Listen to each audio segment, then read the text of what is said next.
He was the man who had everything: power, wealth, and respect. Yet, he lived in silence, shutting out the world, never speaking to anyone. The city feared his cold eyes and admired his empire built from steel and glass.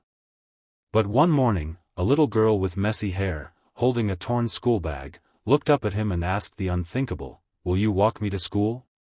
No one could have known that this simple request would unravel years of pain, break walls of loneliness, and change the course of two lives forever. Michael Reynolds was a name everyone in the city knew.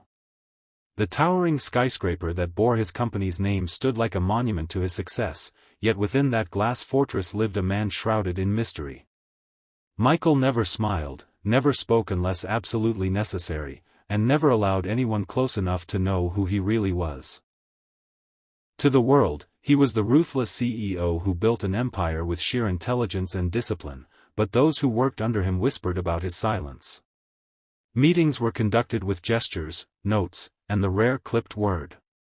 In the neighborhood where he lived, an exclusive, gated community, people avoided him. They would see him take his morning walks in a pressed suit, his face unreadable, eyes distant, as though he was living in another world. Rumors spread. Some said he had lost his family in a tragic accident, others believed he hated humanity.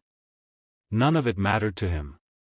He locked away the past and chose silence as his shield. But one ordinary Monday morning, as Michael walked out of his mansion toward his waiting car, a small voice broke through the still air. "Excuse me, will you walk me to school?" He turned, startled. There stood a little girl, no more than 7, her brown curls messy, her shoes scuffed, holding a backpack that looked like it had seen better days. Her wide eyes stared at him with innocence, not fear. Michael froze. He had ignored hundreds of people over the years, neighbors, employees, strangers, but something about the child's voice pierced his silence. She repeated softly, "My school is on the way, and I don't like walking alone. Will you come with me?" Michael's driver looked shocked, unsure how his boss would react. The air seemed to thicken with anticipation. For the first time in years, Michael felt words rising in his throat.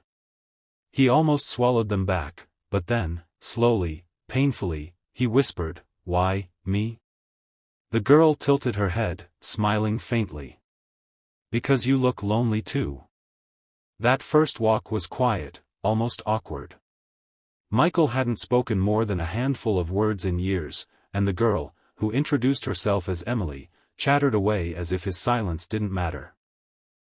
She told him about her school, about how she liked math but hated spelling, about how her mother was always working double shifts at the diner nearby, and how she didn't have a dad.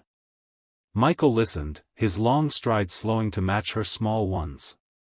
Every so often, she looked up at him and asked questions, silly ones, innocent ones, like why the clouds moved, why some trees lost their leaves, and why he always wore a suit. Michael found himself answering, sometimes with nods, sometimes with a single word.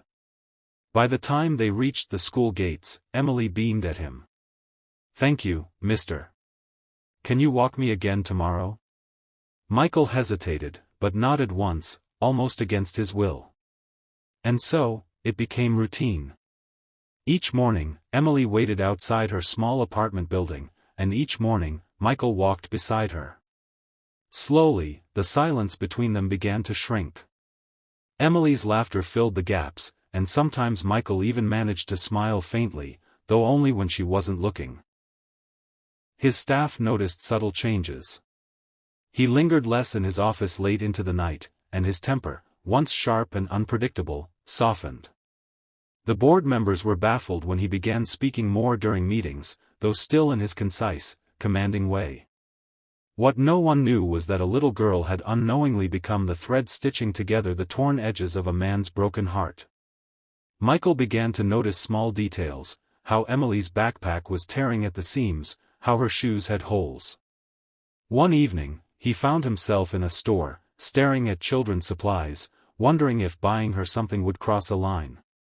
For years, he had kept his world impenetrable, but Emily had walked right into it with no hesitation. And with every step they took together, she was teaching him what no business empire ever could, the language of connection. The winter months rolled in, bringing sharp winds and gray skies. One morning, Emily didn't appear at her usual spot.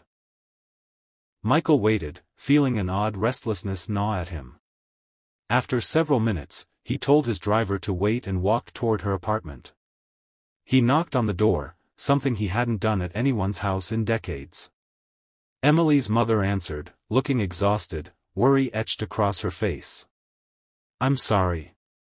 Emily's sick. She has a fever, and I can't take the day off work." Without thinking, Michael asked, "Can I stay with her?" The woman blinked in surprise but, seeing the sincerity in his eyes, nodded reluctantly. Inside the small apartment, Michael saw Emily lying weakly on a worn couch. When she saw him, her pale face brightened slightly. "You came," she whispered. Something in Michael's chest tightened painfully. He pulled up a chair and sat beside her, awkwardly at first, then gently placing a hand over hers. Hours passed, and he found himself telling her stories, real stories, from his past. How he had once had a daughter her age, how an accident had stolen his wife and child in a single night, and how the silence he carried was born from grief too heavy to speak of. Emily listened quietly, her small hand squeezing his. "That's why you were lonely," she said softly. Tears stung Michael's eyes for the first time in years.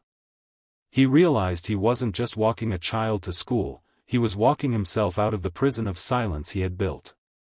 Emily recovered in a few days, and when she returned to school, their walks resumed. But now, something had shifted.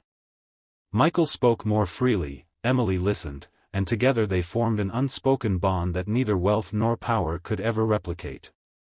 Slowly, Michael began involving himself in her world, attending her small school events, helping her with homework, even meeting her teachers. The once untouchable CEO was becoming something entirely different. A guardian, a father figure, a man rediscovering his humanity through a child's trust. Spring arrived, painting the city with blossoms and sunlight. By now, Michael's transformation was undeniable. His company flourished not because of stricter policies, but because he had begun to inspire rather than intimidate. He started initiatives for employee families, scholarships for underprivileged children, and even launched a foundation in memory of his late wife and daughter. And at the heart of it all was Emily, the little girl who had first asked him to walk her to school. One morning, Emily tugged his sleeve as they reached the school gates. "Mr. Michael, today's Bring Your Dad to Class Day. Can you come for me?" The word struck him deeply. For years, he had shunned the role of father, burying it under the rubble of grief. Yet here was a child asking him to stand in that place again. He swallowed hard and nodded. Later that day, as he walked into Emily's classroom, the children gasped, and even the teacher faltered. The feared CEO, usually distant and unreachable, sat down among crayons and storybooks. Emily proudly held his hand, introducing him as though he had always belonged there. Something remarkable happened that day. Michael laughed, openly, freely, for the first time in years. He told the children about dreams, about kindness, about how even the richest man could feel poor without love. When the day ended, Emily hugged him tightly and whispered, "You're my hero." That night, Michael stood by his window, looking out at the city that once seemed so empty. For the first time, it felt alive. He realized that healing doesn't always come with time or success, it sometimes comes in the form of a child who simply asks you to walk beside her. And from that day on, Michael Reynolds was no longer the silent, untouchable millionaire. He was a man who spoke, who cared, and who carried a little girl's hand every morning, not just to school, but toward a future filled with hope, love, and second chances. Sometimes, the smallest voices can heal the deepest wounds. If this story touched your heart, don't keep it to yourself, share it with someone who needs a reminder that kindness changes lives. Subscribe for more stories that prove love still exists in this world. And remember, every act of kindness is a step toward changing a life, maybe even your own.